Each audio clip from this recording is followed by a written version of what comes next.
നമസ്കാരം. Lights camera action എന്ന നമ്മുടെ ചാനലിലേക്ക് ഒരിക്കൽ കൂടി സ്വാഗതം. ഞാൻ നിങ്ങളുടെ ശാന്തിവിള ദിനേശ്. ഒരു പ്രത്യേക അറിയിപ്പ് നിങ്ങളെ അറിയിക്കാനുണ്ട്. നമ്മുടെ എപ്പിസോഡുകളുടെ ടെലികാസ്റ്റ് ചിലപ്പോൾ 5-10 മിനിറ്റ് വൈകിയാൽ, ചിലപ്പോൾ നെറ്റിൻ്റെയൊക്കെ പ്രോബ്ലം കൊണ്ട് 1-2 എപ്പിസോഡ് അങ്ങനെ വൈകിയിട്ടുണ്ട്. സത്യം പറഞ്ഞാൽ കുറേ കിടക്കുന്ന എന്നെ വിളിച്ച് എനിക്ക് അസുഖമാണോ, ആരെങ്കിലും നമ്മളെ ചാനൽ തടഞ്ഞോ എന്നൊക്കെ ചോദിച്ചിട്ട് എവിടെ നിന്നെല്ലാം ആരെല്ലാം വിളിക്കുമെന്നറിയാം. അതുകൊണ്ട് ഞാൻ നിങ്ങളെ ഒരു മെസ്സേജ് അറിയിക്കുകയാണ്. ഈ വരുന്ന ഡിസംബർ വരെ, അഥവാ സെപ്റ്റംബർ, ഒക്ടോബർ, നവംബർ, ഡിസംബർ 4 മാസത്തേക്ക് യൂട്യൂബ് നമുക്കൊരു നിരീക്ഷകനെ തന്നിട്ടുണ്ട്. നമ്മുടെ ചാനൽ എങ്ങനെ പ്രൊമോട്ട് ചെയ്യാം, കുറേ കൂടി വ്യൂവേഴ്സിൻ്റെ അടുത്തേക്ക് ഇതെങ്ങനെ എത്തിക്കാം, അങ്ങനെയൊക്കെയുള്ള കുറേ കാര്യങ്ങൾ. അതുപോലെ തന്നെ അവർ പറയുന്നത് നിങ്ങൾ ലൈവ് ചെയ്യൂ. ലൈവ് ചെയ്യുകയാണെങ്കിൽ ആ ലൈവിൽ വരുന്ന പരസ്യങ്ങൾ, എത്ര പരസ്യം വരുന്നു അത്രയും പരസ്യങ്ങളുടെയും പൈസ 1 രൂപ പോലും യൂട്യൂബ് എടുക്കാതെ നമുക്ക് തരാമെന്നൊക്കെ പറഞ്ഞ് ഒരുപാട് അഡ്വൈസ് ചെയ്തു നമ്മളെ. അക്കൂട്ടത്തിൽ അവർ പറയുന്നത് നമ്മുടെ എല്ലാ പ്രോഗ്രാമും എല്ലാ ദിവസവും രാവിലെ 6 മണിക്കാണല്ലോ പോകുന്നത്. ഒരു 4 മാസത്തേക്ക്, ഡിസംബർ വരെയുള്ളൊരു 4 മാസത്തേക്ക് നമുക്ക് രാത്രി 8 മണിക്കാക്കും. 8 മണിക്ക് സംപ്രേഷണം. അപ്പോൾ ഈ എപ്പിസോഡ് നിങ്ങളെന്തായാലും 6 മണിക്ക് തന്നെ കാണും. നമ്മൾ 2 എപ്പിസോഡ് കൂടി ഈ വിവരം പറഞ്ഞ ശേഷം, അല്ലെങ്കിൽ എന്നെ ഫോൺ ചെയ്ത് കൊന്നുകളയും. അതുകൊണ്ടാണ് ഞാനിത് മുൻകൂട്ടി പറയുന്നത്. നമ്മുടെ ഞായറാഴ്ചയും ബുധനാഴ്ചയും വെള്ളിയാഴ്ചയും പോകുന്ന പ്രോഗ്രാമുകൾ രാവിലെ 6 മണിക്കെന്നുള്ളത് 4 മാസത്തേക്കൊരു പരീക്ഷണാർത്ഥം രാത്രി 8 മണിക്ക് ആക്കും. വരുത്തേണ്ട മാറ്റങ്ങൾ, തിരുത്തലുകൾ എല്ലാം ഡിസംബർ അവസാനം നമ്മളോട് പറയാമെന്നാണ് പറഞ്ഞിരിക്കുന്നത്. നമ്മളെ ചാനലിന് അത്രയും അവർ ശ്രദ്ധിക്കുന്നു എന്നുള്ളതാണ്. അല്ലെങ്കിൽ നമുക്കൊരു അഡ്വൈസർ തരുമോ 1 രൂപ ചിലവില്ലാതെ? രാഷ്ട്രീയ ചാനലോ ചാരിറ്റി ചാനലോ അല്ലാത്തതിനാൽ, സിനിമയും സീരിയലുകളും മാത്രം സംസാരിക്കുന്ന ചാനൽ ആയതിനാൽ ആർക്കെങ്കിലും സഹായം ചെയ്യണം എന്നുള്ള ഒരു വാർത്തയും ഇതിൽ കൊടുക്കരുത്. അതിന് വേണമെങ്കിൽ നിങ്ങളൊരു ചാരിറ്റിക്കുള്ള ഒരു ചാനൽ തുടങ്ങിക്കോ. ചാരിറ്റിക്ക് വേണ്ടി ഒരു ചാനൽ തുടങ്ങിയാൽ ഒരു 100 പേര് ഓരോ പ്രശ്നങ്ങളായിട്ട് നമുക്ക് വന്നാൽ കോടിക്കണക്കിന് രൂപ നമുക്ക് ഉണ്ടാക്കിയെടുക്കാം. നമ്മളപ്പോൾ ആ പണിക്കൊന്നുമില്ല. പകരം നമ്മളിനി ആർക്കെങ്കിലും എന്തെങ്കിലുമൊക്കെ സഹായം ചെയ്യണമെന്നുള്ള ഒരു പരസ്യവും കൊടുക്കരുത്. കാരണം നിങ്ങളുടെ ചാനലുകളിൽ നിന്ന് പ്രേക്ഷകർ അത് പ്രതീക്ഷിക്കുന്നില്ല എന്നാണ് ആ നിരീക്ഷകൻ പറഞ്ഞത്. അപ്പോൾ അതുകൊണ്ട് ഇനി ആരെങ്കിലും സഹായിക്കണം എന്നൊക്കെ പറഞ്ഞാൽ നമ്മൾ അത് ചെയ്യാൻ പറ്റില്ല. അതാണ് പ്രശ്നം. അപ്പോൾ ഓർത്ത് വെച്ചോളൂ, ഈ എപ്പിസോഡും അടുത്തൊരു എപ്പിസോഡും കൂടെ കഴിഞ്ഞാൽ നമ്മുടെ പ്രോഗ്രാമുകൾ പോകുന്നത് ഞായറാഴ്ചയും ബുധനാഴ്ചയും വെള്ളിയാഴ്ചയും പോകുന്ന പ്രോഗ്രാമുകൾ രാത്രി 8 മണിക്കായിരിക്കും ഓപ്പൺ ചെയ്യുന്നത്. രാവിലെ 6 മണിക്ക് കണ്ടില്ലല്ലോ എന്ന് പറഞ്ഞ് എന്നെ വിളിക്കരുത്.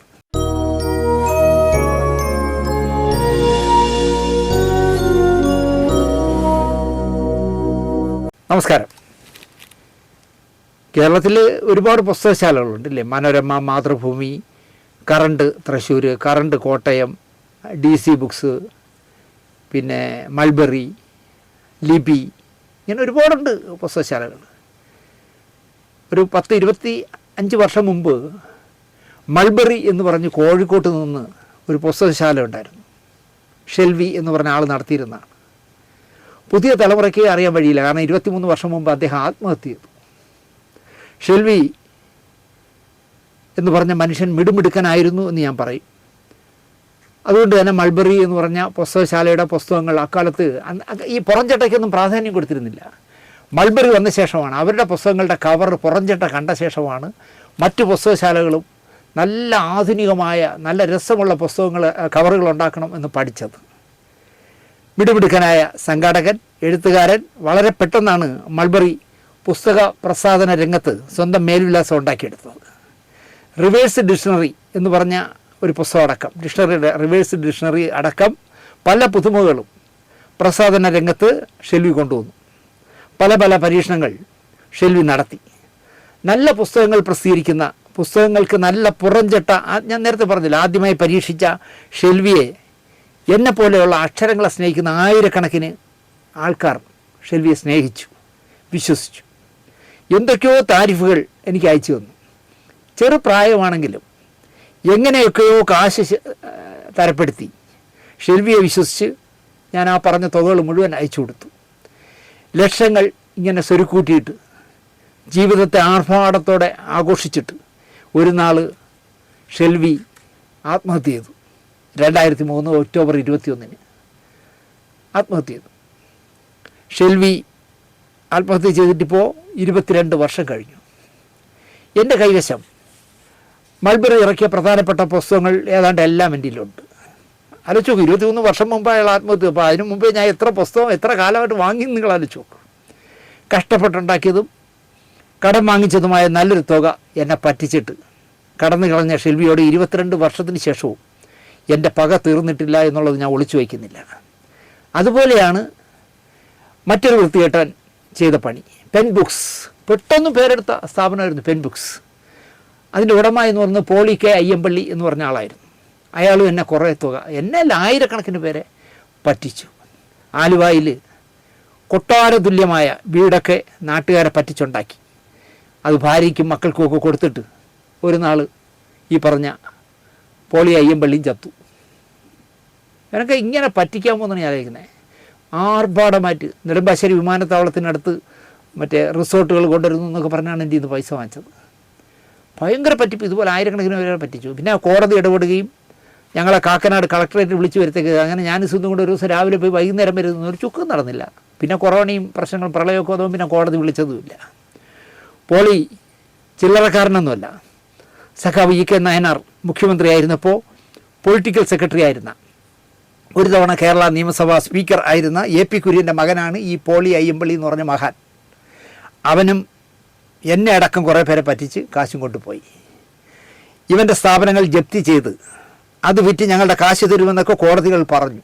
ഒരു ചുക്കും ചെയ്തില്ല. കാശിനായി ആലുവയിലെ പോളിയുടെ വീട് അന്വേഷിച്ച് ചെന്നവരെ എൻ്റെ പാർട്ടിയിലുള്ള സഖാക്കൾ തന്നെ വിരട്ടി വിടുകയായിരുന്നു.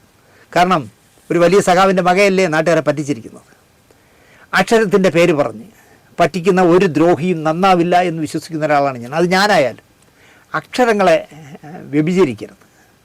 അവൻ പോയാലും അവൻ്റെ സന്തതി പരമ്പരകൾ അത് അനുഭവിക്കും എന്നാണ് എനിക്കതിനെപ്പറ്റി പറയാനുള്ളത്.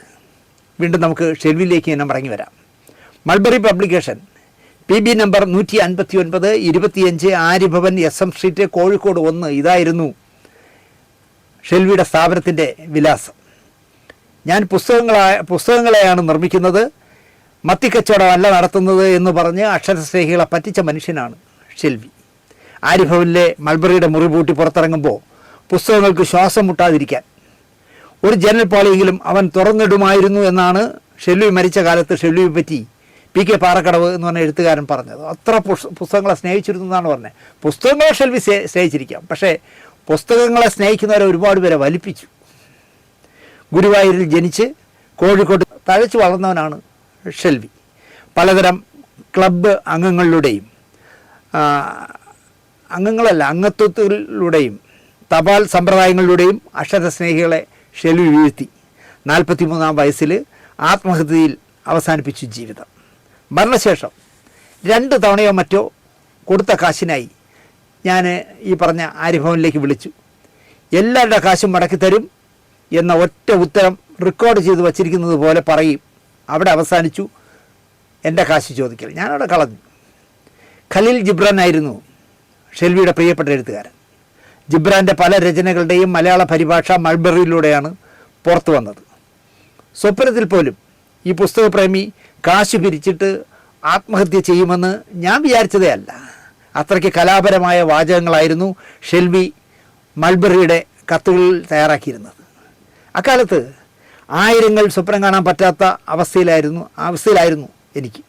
എന്നിട്ടും പുസ്തകങ്ങൾ കാശ് കൊടുക്കാതെ വാങ്ങാം, മുതലും പലിശയും പിന്നീട് കിട്ടും എന്നൊക്കെ പ്രലോഭനങ്ങളിൽ ഞാൻ വീണുപോയി.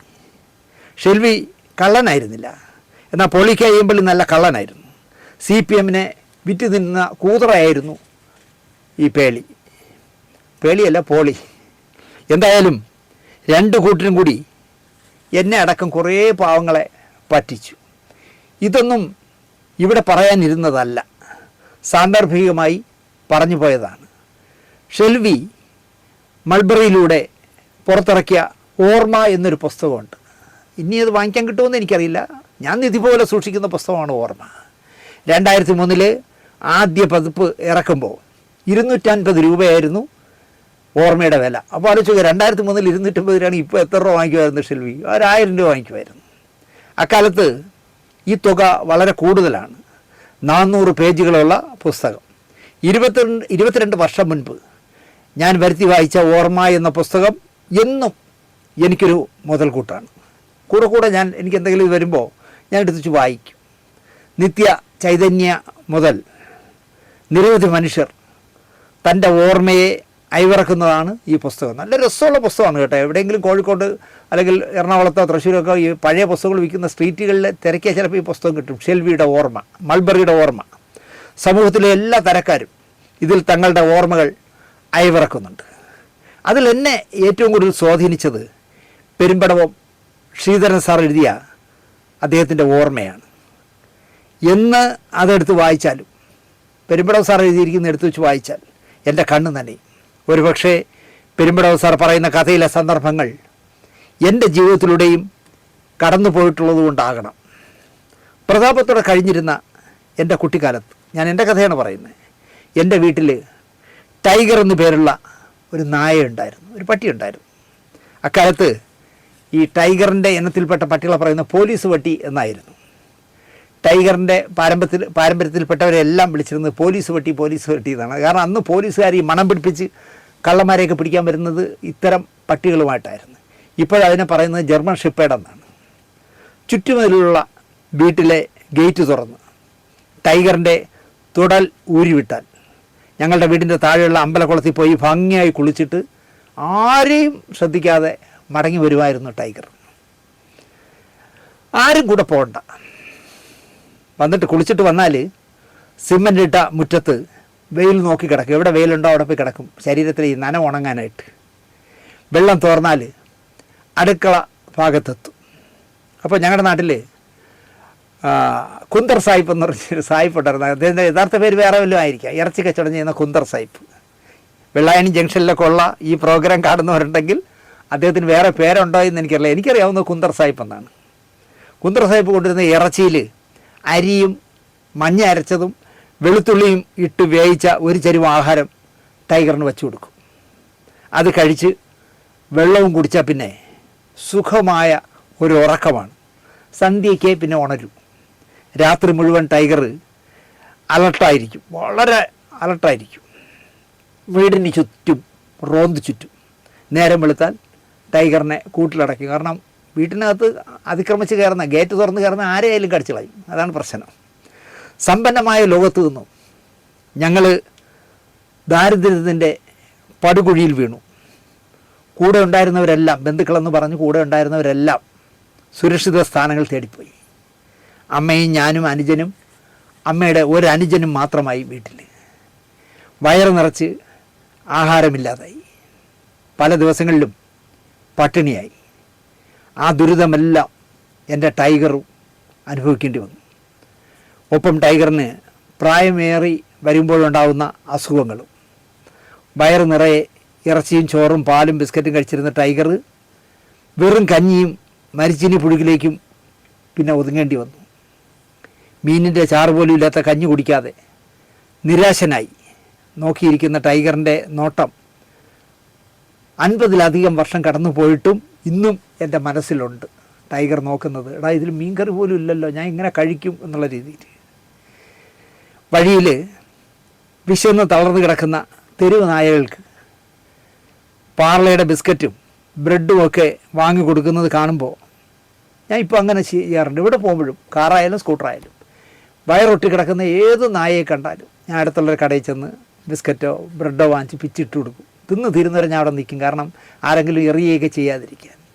അങ്ങനെ ഞാൻ കൊടുക്കുമ്പോൾ പലരും യവൻ വന്നേക്കണ ഒരുത്തൻ എന്ന് പുച്ഛത്തോടെ നോക്കുകയും അർത്ഥം വെച്ച് ചിരിക്കുകയും ചെയ്യുമ്പോൾ കിറുക്കനായിരിക്കും എന്ന് വിചാരിക്കും.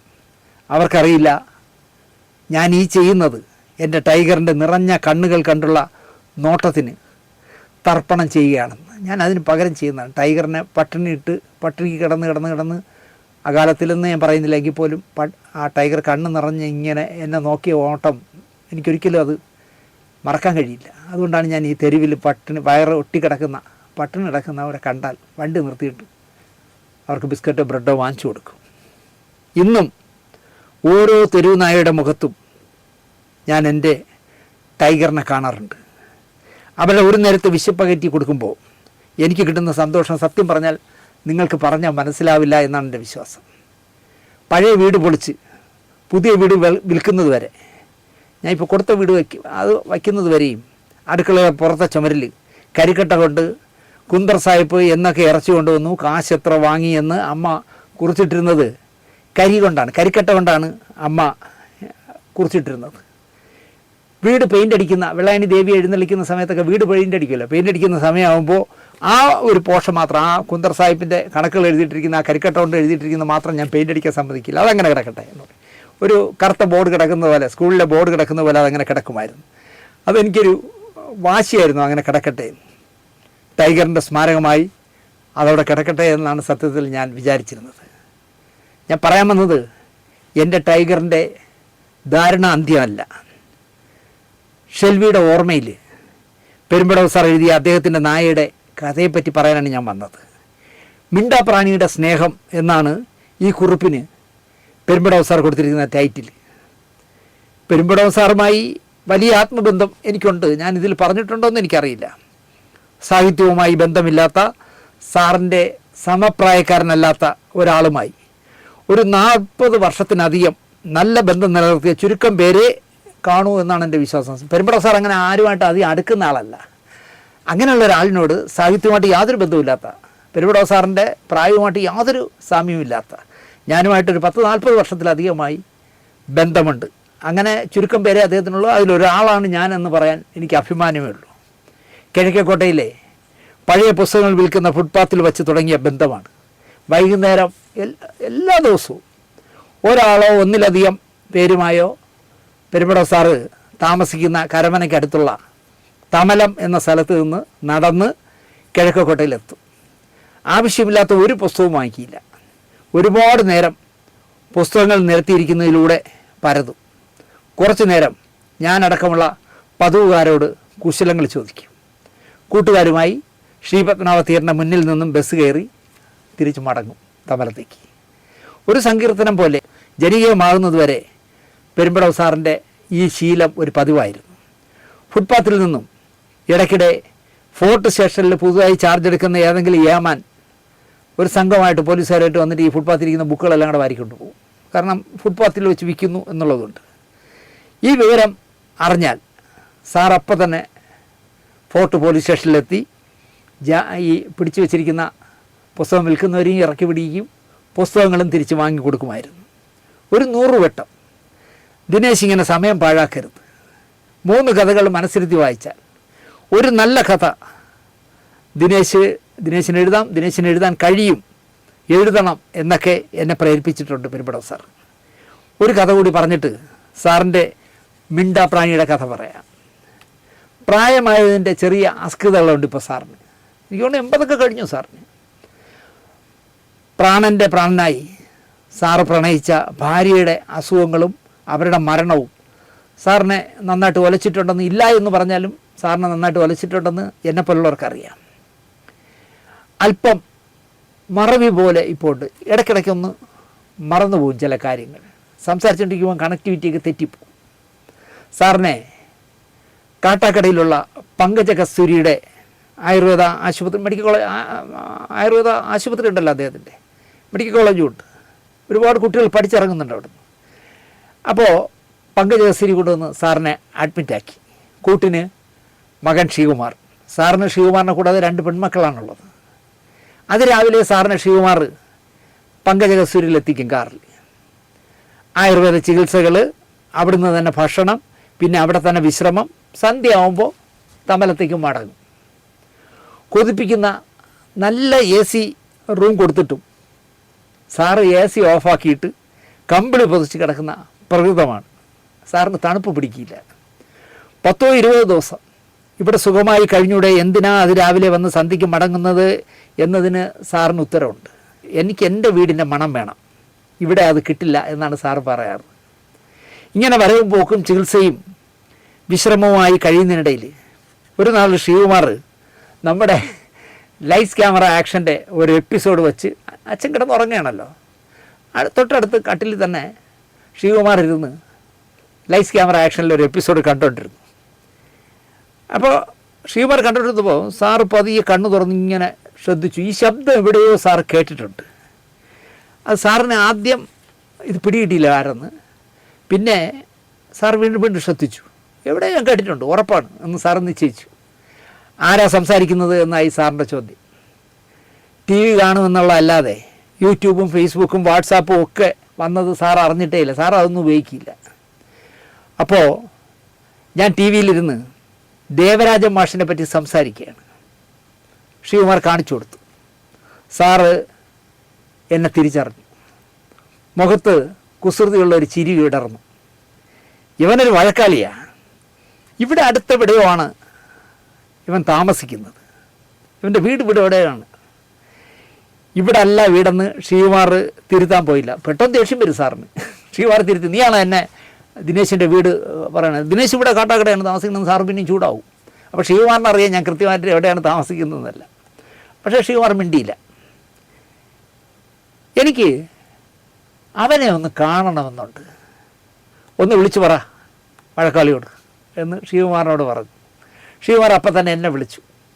പറഞ്ഞതിൻ്റെ പിറ്റേന്ന് രാവിലെ ഞാൻ കാട്ടാക്കട പങ്കജകസ്തുരി ചെന്നു. കണക്ടിവിറ്റി ഇല്ലാത്ത എന്തൊക്കെയോ സാർ എന്നോട് സംസാരിച്ചു. ഞാൻ മറുപടികൾ പറഞ്ഞു. സാറ് വീണ്ടും ഉറക്കത്തിലേക്ക് പോയി. സംസാരിച്ച് സാറും കുറഞ്ഞു. ഞാൻ അവിടുന്ന് മടങ്ങി. ജീവിതം ഇത്രയും ഒരു പോരാട്ടമായി കണ്ട ദുഷ്ടണാശാലിയായ ഒരു മനുഷ്യനെ ഞാൻ വേറെ കണ്ടിട്ടില്ല. എൻ്റെ അനുഭവത്തിൽ നിന്ന് പറയാണ്.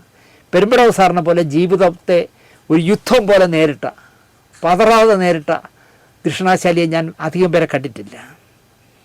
തിരിച്ചു വരുമ്പോൾ ജീവിതം ഒരു പോരാട്ടമായി കണ്ട് അതിൽ വിജയം വരിച്ച പെരുമ്പടവം ശ്രീധരൻ എന്ന വലിയ മനുഷ്യനെ പറ്റി മാത്രമായിരുന്നു എൻ്റെ ചിന്ത മുഴുവൻ. ഞാൻ വണ്ടി ഓടിച്ചു വരുമ്പോൾ എനിക്ക് അതായിരുന്നു ചിന്ത. തീക്ഷ്ണമായ പോരാട്ടമായിരുന്നു ഒരു ജീവിതകാലം മുഴുവൻ അദ്ദേഹത്തിൻ്റെ. മിണ്ടാപ്രാണിയുടെ സ്നേഹം, ഷെൽവിയുടെ ഓർമ്മയിൽ അദ്ദേഹം എഴുതിയ ലേഖനത്തിൻ്റെ ടൈറ്റിൽ അതാണ്. ചുരുങ്ങിയത് ഒരു 57 വർഷത്തെ പഴക്കം കാണും ഈ പറയുന്നതിന്. കൃത്യമായി ഓർമ്മയില്ല സാറിന്. സാറിൻ്റെ വീട്ടിൽ അന്ന് സാറ് ഒരു അന്യനാണ്, ആർക്കും വേണ്ടാത്ത ജന്മം എന്നാണ് സാർ അതിൽ എഴുതിയിരിക്കുന്നത്. ശ്രീധരൻ ഒരു കുഴപ്പക്കാരനാണെന്ന് എല്ലാവർക്കും ബോധ്യമായി കഴിഞ്ഞ സമയം. വിപ്ലവം പറയുകയും വിശ്വാസങ്ങളെ എതിർക്കുകയും ചെയ്യുന്ന തലതിരിഞ്ഞ ഒരുത്തൻ. അങ്ങനെ ഒരുത്തനെ വീട്ടിൽ വച്ചുകൊണ്ട് ഇരിക്കുന്നത് ശരിയാണോ എന്ന് വീട്ടുകാർ ചിന്തിക്കുന്ന കാലം. അദ്ദേഹത്തിൻ്റെ വീട്ടിലെ ആധിപത്യം അച്ഛൻ്റെ അമ്മയ്ക്കും കൊച്ചച്ഛനുമാണ്, അച്ഛൻ്റെ അനിയനുമാണ് ആധിപത്യം. ഇരുവർക്കും കണ്ണെടുത്താൽ ശ്രീധരനെ കണ്ടുകൂടാ.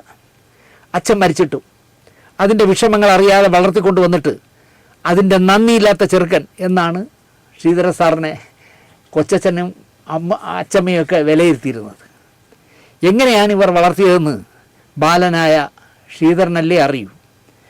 കണക്ക് പറയാനൊന്നും ശ്രീധരൻ പോയില്ല. അല്ലെങ്കിൽ പറഞ്ഞിട്ടെന്ത് വിശേഷം, ആര് കേൾക്കാൻ? നന്നായിട്ടറിയാം തൻ്റെ സങ്കടങ്ങൾ കേൾക്കാൻ ആരും ഉണ്ടായിരുന്നില്ല, ഉണ്ടാവില്ല എന്ന് ഭംഗിയായിട്ടറിയാം. ശാപങ്ങളോട് കൂടിയാണത്രേ ശ്രീധരൻ്റെ അവതാരം. ശ്രീധരൻ ജനിച്ച് 4 വയസ്സാകുന്നതിന് മുമ്പേ അച്ഛൻ മരിച്ചു. കരിമ്പൂയത്തിൽ, പൂയം എന്ന് പറഞ്ഞ നാളിലാണ് ജനിച്ചത്. അതിൽ കരിമ്പൂയത്തിൽ മോൻ ജനിച്ചത് കൊണ്ടാണത്രേ അച്ഛൻ്റെ പുക കണ്ടത്. കരിമ്പൂയത്തിൽ ജനിച്ചത് എൻ്റെ കുറ്റം കൊണ്ടല്ലല്ലോ എന്ന് സ്വയം ചോദിക്കും ആ കുട്ടി. എൻ്റെ അനാഥവും ഏകാന്തവുമായ ബാല്യം. ദിക്കറിയാതെ ഏതോ കൊടുങ്കാട്ടിലകപ്പെട്ട 9 വയസ്സുള്ള ഒരു കുട്ടി. വിഷമിക്കേണ്ട മോനെ എന്ന് പറയാൻ ആരുമില്ലാത്ത ബാലൻ. വേറെ ആർക്കും എന്നെ വേണ്ടെങ്കിലും എനിക്ക് എന്നെ വേണമായിരുന്നു. അതുകൊണ്ട് വ്യസനങ്ങൾ പുറത്തു കാണിക്കാതെ നിശബ്ദനായി പൊരുതി നിന്നു ശ്രീധരൻ. പൊരുതുന്നത് ആരോട്? ലോകത്തോട് മുഴുവൻ. ആ കുട്ടിയുടെ അനുഭവങ്ങൾ അങ്ങനെയായിരുന്നു. വിപരീത സാഹചര്യങ്ങളോട് യുദ്ധം ചെയ്യുന്നവൻ.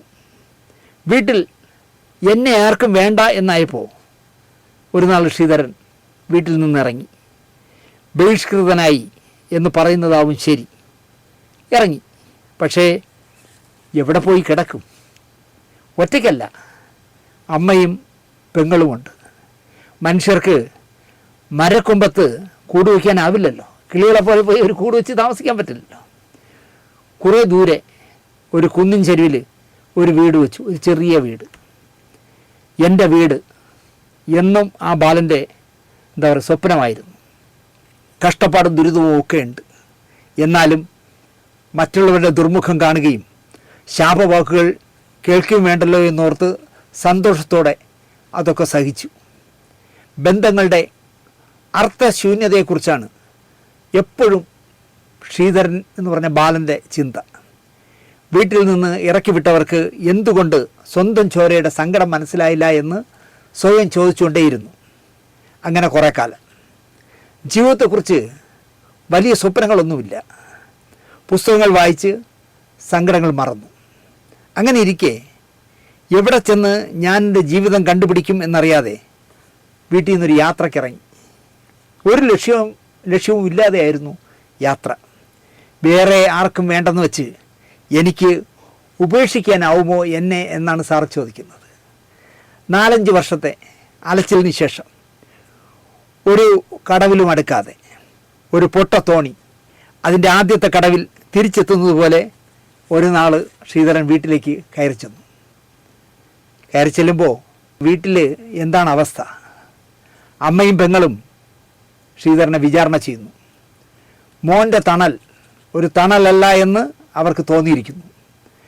അവരെ കുറ്റപ്പെടുത്താനും ആവില്ല. കാരണം ഒന്നും അമ്മയ്ക്കും സഹോദരിക്കും കൊണ്ടു കൊടുക്കാതെ നടക്കുന്ന ഒരു ചെറുപ്പക്കാരന് അവരെ തിരിച്ച് ക്രോസ് ചെയ്യാനൊന്നും പറ്റില്ലല്ലോ.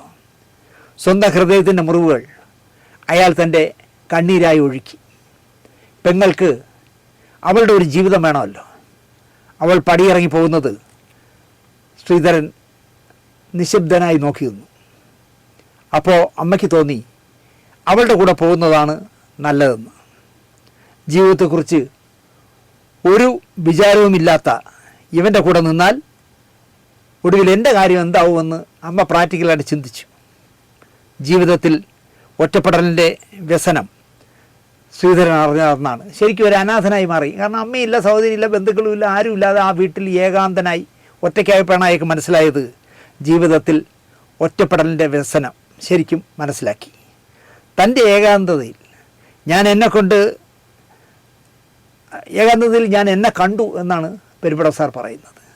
ദിക്കറിയാതെ ഏതോ കൊടുങ്കാട്ടിൽ അകപ്പെട്ട ഒരു കൗമാരക്കാരൻ ഇപ്പോൾ ഏകാന്ത പതികനായ ശ്രീധരൻ്റെ കൂടെ ഒരു പട്ടിയുണ്ട്, നാടൻ ഒരു പട്ടിയുണ്ട്. വീട്ടിലെല്ലാവരും ഓമനിച്ച് വളർത്തിയിരുന്ന പട്ടിയാണ്. അവൻ്റെ പേര് കൈസർ എന്നാണ്. ഇറയത്തിൻ്റെ ഒരു മൂലയിൽ കിടന്ന് സ്നേഹവും കാരുണ്യവും നിറഞ്ഞ കണ്ണുകളുടെ അത് ശ്രീധരൻ നോക്കുമായിരുന്നു. അങ്ങനെ കിടക്കുന്ന അവൻ സ്നേഹത്തിൻ്റെയും കാരുണ്യത്തിൻ്റെയും ആൾരൂപം പോലെ നായായിപ്പോയെന്നേ ഉള്ളൂ. അവൻ കിടക്കുന്നത് ശ്രീധരൻ നോക്കുമായിരുന്നു. ഒരു 6-7 ദിവസം കഴിഞ്ഞപ്പോൾ വീണ്ടും ഒരു യാത്രയ്ക്ക് വേണ്ടി വീട് പൂട്ടി ഇറങ്ങുമ്പോൾ തൊട്ടരികിൽ വന്ന് നിന്ന് കൈസർ അവ്യക്തമായ ശബ്ദങ്ങളുണ്ടാക്കി. നായയെ പഠിച്ചാൽ നമുക്കതൊക്കെ മനസ്സിലാവും. എൻ്റെ പാറു ഞാൻ സ്കൂട്ടർ എടുത്ത് പോകാൻ നേരത്ത് അല്ലെങ്കിൽ ഞാൻ നടന്ന് ഗേറ്റിനടുത്തേക്ക് പോകണമെങ്കിൽ എവിടെ പോകണമെന്ന് ചോദിക്കണമെന്ന് കേൾക്കണം. ഒരു പ്രത്യേക ശബ്ദത്തിലൊക്കെ മൂളും. അപ്പോൾ വാ, നീ കൂടെ വാ എന്ന് ഞാൻ പറഞ്ഞാൽ നിശബ്ദയായി എൻ്റെ കൂടെ നടന്നു വരും. അടുത്ത കടയിൽ പാല് വാങ്ങിക്കാനോ സാധനം വാങ്ങിക്കാൻ പോകായിരിക്കും. എതിർവശത്തൂടെ ഒരു പട്ടി വന്നാൽ പോലും, വേറൊരു പട്ടി വന്നാൽ പോലും പാറു നോക്കുക പോലുമില്ല. അപ്പോൾ അത് ഇങ്ങനെ ശബ്ദങ്ങൾ, പലതരം ശബ്ദങ്ങൾ അവർ പുറത്തേക്ക് വിടാറുണ്ട്. അങ്ങനെ തൊട്ടരികിൽ വന്ന് നിന്ന് കൈസർ അവ്യക്തമായ ശബ്ദങ്ങളുണ്ടാക്കി. ഈ വീട് ആരെ ഏൽപ്പിച്ചിട്ട് പോകുന്നു, എന്നെ ആരെ ഏൽപ്പിച്ചിട്ട് പോകുന്നു എന്നൊക്കെയാണ് ആ ശബ്ദത്തിലൂടെ അവൻ ചോദിച്ചതെന്ന് പെരുമ്പടവത്തിന് തോന്നി. പുറത്തേക്കുള്ള പടി ഇറങ്ങുന്നതുവരെ കൈസർ ശ്രീധരൻ്റെ കൂടെ ചെന്നു. പിന്നെ അവിടെ നിന്നു നിശബ്ദമായിട്ട്, കുരയ്ക്കൊന്നും ചെയ്തില്ല, പോവുകയാണോ എന്നൊന്നും കുരച്ച് ബഹളമൊന്നും ഉണ്ടാക്കിയില്ല. ആ പടിക്കെട്ടിൽ നിന്ന് ദൂരേക്ക് നടന്നു പോകുന്ന പെരുമ്പടവൻ ശ്രീധര സാറിനെ തന്നെ നോക്കി നിന്നു. സാർ തിരിഞ്ഞു നോക്കുമ്പോൾ അവൻ്റെ കണ്ണുകൾ നിറഞ്ഞിരിക്കുന്നത് കാണാമായിരുന്നു. എൻ്റെ വ്യസനം ഞാനൊരു നെടുവീർപ്പിൽ ഇറക്കി വച്ചു എന്നാണ് അദ്ദേഹം പറയുന്നത്. കാരണം അദ്ദേഹത്തിന് ഇതിന് ഈ കൈസറിനെയും കൊണ്ട് പോകാൻ പറ്റില്ലല്ലോ. പക്ഷേ തിരിഞ്ഞു നോക്കിയപ്പോൾ അതിൻ്റെ നിറഞ്ഞൊഴുകുന്നത് സാറിന് കാണാൻ പറ്റി. 15 ദിവസം കഴിഞ്ഞ് ശ്രീധര സാർ മടങ്ങി വന്നപ്പോൾ അടച്ചുപൂട്ടിയ വീടിൻ്റെ നടക്കല്ലിൽ കൈസർ കാത്ത് കിടപ്പുണ്ട്. ആകെ ക്ഷീണിച്ചിരിക്കുന്നു. കാരണം 15 ദിവസമായിട്ട് ആഹാരമൊന്നും കിട്ടിക്കാണില്ല. അദ്ദേഹത്തെ കണ്ടതും അത് പിടഞ്ഞെണീറ്റ് ഓടി അടുത്ത് വന്നിട്ട് മുട്ടി ഉരുമി സ്നേഹം കൊണ്ട് അദ്ദേഹത്തെ വീർപ്പം മുട്ടിച്ചു. സ്നേഹിക്കാൻ ആരുമില്ലാത്തവർക്കൊക്കെ അത് നന്നായിട്ട് ഫീൽ ചെയ്യും. അത് ഓടി വന്നിട്ട് സാറിനെ നക്കി തുടച്ച് ഭയങ്കരമായിട്ട് സ്നേഹം പ്രകടിപ്പിച്ച് വീർപ്പം മുട്ടിച്ചു. സാറിന് തോന്നിയത് കൈസർ സങ്കടപ്പെടുന്നുണ്ട്, ശാസിക്കുന്നുണ്ട്. നീ എവിടെ ഈ 10-15 ദിവസമായിട്ട് പോയെന്നുള്ള രീതിയിൽ ശാസിക്കുന്നുണ്ട്. ഗദ്ഗതം കൊണ്ട് അവൻ്റെ തൊണ്ട ഇടറുന്നുണ്ട്. സർവ ചരാചരങ്ങളുടെയും സൃഷ്ടാവേ എന്ന് വിളിക്കാൻ തോന്നി ആ സമയത്ത് സാറിന്. ഒരു മിണ്ടാപ്രാണിയുടെ സ്നേഹത്തിന് മുന്നിൽ ഞാൻ എത്ര ചെറുതായി തീരുന്നുവെന്ന് അന്ന് ശ്രീധര സാർ ചിന്തിച്ചു. 4-5 ദിവസം രണ്ടുപേരും കൂടി ആ വീട്ടിൽ കഴിഞ്ഞു. പക്ഷെ അവിടെ അങ്ങനെ കിടക്കാൻ നോക്കില്ല, സാറിന് വരുമാനമില്ലല്ലോ, എന്തെങ്കിലും ഒരു പണി കണ്ടെത്തിയല്ലേ പറ്റൂ. 4-5 ദിവസം കഴിഞ്ഞ് വീണ്ടും ഒരു യാത്രയ്ക്ക് ഒരുങ്ങിയപ്പോൾ പടിക്കൽ വരെ വന്ന് കൈസർ തൻ്റെ എല്ലാമായ ശ്രീധര സാറിനെ യാത്രയാക്കി. അയലത്തെ വീടുകളിൽ നിന്നും കിട്ടുന്ന ഭക്ഷണം കഴിച്ചുകൊണ്ട് കൈസർ ജീവൻ നിലനിർത്തും. അങ്ങനെ ആയിരിക്കാം സംഭവിക്കാൻ പോകുന്നതെന്ന് സാറിന് ചിന്തിച്ചു. പോകുന്ന വഴിയൊക്കെ ശ്രീധര സാറിന് ആ പട്ടിയുടെ ഓർമ്മയായിരുന്നു. അടച്ചുപൂട്ടി ഗൃഹനാഥൻ ഇറങ്ങിയപ്പോൾ വീടിന് കൈസർ കാവൽ നിൽക്കുന്നു. കുറേ നീണ്ട ഒരു ഇടവേളയ്ക്ക് ശേഷം, ഒരുപാട് കാലത്തിന് ശേഷമാണ് തിരിച്ച് സാറിന് പോകാൻ പറ്റിയത്. വീണ്ടും ശ്രീധര സാറ് വീട്ടിലേക്ക് മടങ്ങി ചെല്ലുമ്പോൾ ചോർന്നൊലിച്ച് വീഴാറായ മട്ടിൽ നിൽക്കുന്ന വീട് മാത്രമേ ഉള്ളൂ.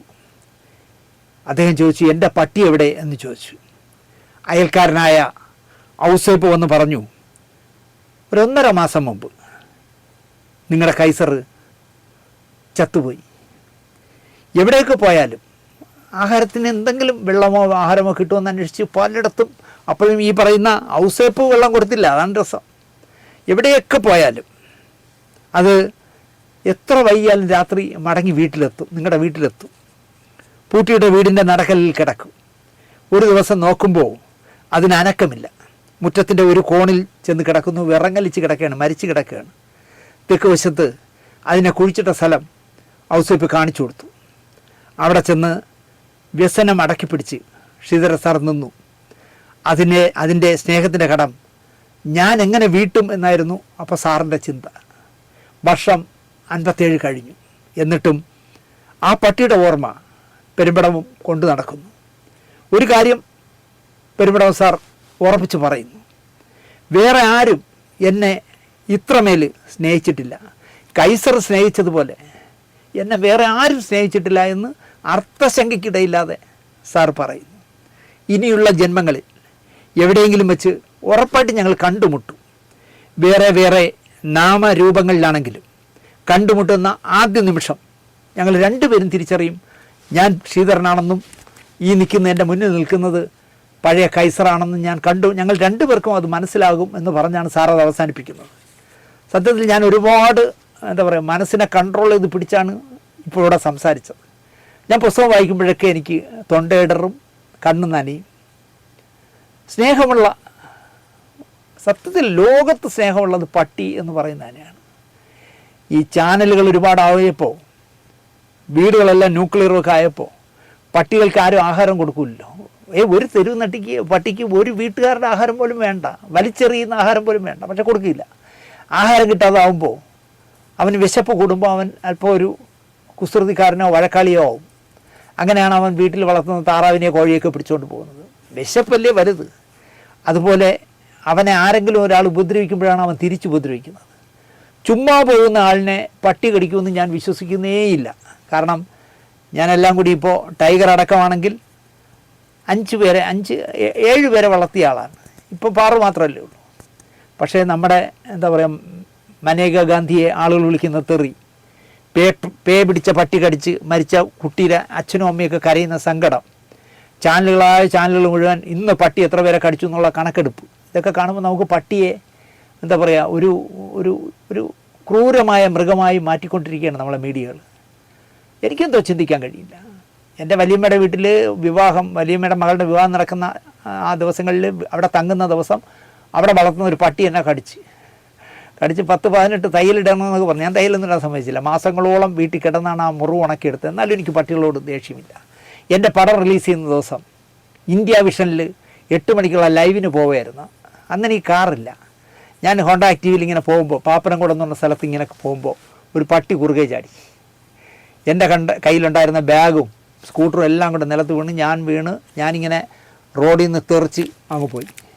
അല്പം തെറ്റിയിരുന്നെങ്കിൽ ഒരു പാണ്ടി ലോറി കയറി ഇറങ്ങിയേനെ. എന്നിട്ടും എനിക്ക് ആ പട്ടികളോട് വിരോധമില്ല. കാരണം പട്ടികൾക്കറിയില്ല നമ്മൾ വണ്ടി ഓടിക്കുന്നവർ വേണം ദാ നിൽക്കുന്ന പട്ടി ചിലപ്പോൾ ചാടാൻ സാധ്യതയുണ്ടെന്ന് നോക്കാം. നമ്മൾ വായു കുളിക്ക് പോലെ പോയിട്ട് പട്ടി ചാടുമ്പോൾ തലകുത്തിന് പോയി വിഴുന്നിട്ട് ഈ ചാനലുകാർ പറയുന്നത് പട്ടി ബൈക്കിൽ പോയ ഒരു യുവാവിനെ ദാരുണാന്ത്യത്തിലേക്ക് നയിച്ചു എന്നൊക്കെ പറയും. ഞാനത് പറഞ്ഞ് വഷളാക്കുന്നില്ല.